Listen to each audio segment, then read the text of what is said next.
Directga bitta savol kelibdi. Severniy Osetiyadan Toshkentga 22-24 tonnali yuk topib bera olasizlarmi va necha pulga? Kelinglar, mana shuni qidirib, qanaqa topish jarayonini ko'rsatib bersam. O'rtoqlar, Severniy Osetiya bu bitta provinsiya hisoblanadi. Bilasizlar, bizda qidiruv shaharlar, tumanlar aro. Severniy Osetiyani xaritadan ko'rib olamiz. Demak, bu yoqda Vladikavkaz kattaroq shahar, shu Vladikavkaz orqali qidiruvni amalga oshiramiz.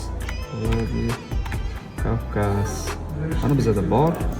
Hop, Toshkent, O'zbekiston. Bugungi chizda qidiruvni beramiz.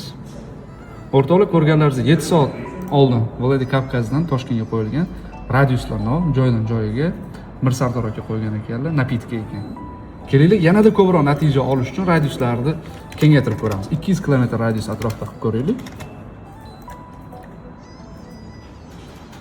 Bu Nalchik Rossiyadan Toshkentga chiqdi. Bu ham konditsioner. Mana ko'rganlaringizdek radius orqali qidiruv mana shunaqa ketadi. Yanada kattaroq ko'raylik. Ko'proq variant bo'lishi uchun.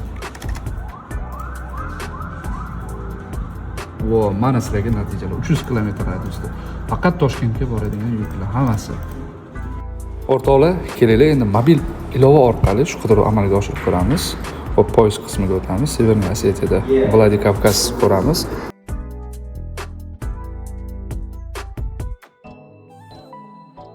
Tezkor qidiruv. E'tibor berganlaringiz bitta natija chiqdi. Natijaning ichiga kirib kontaktlari bitta bo'ladi.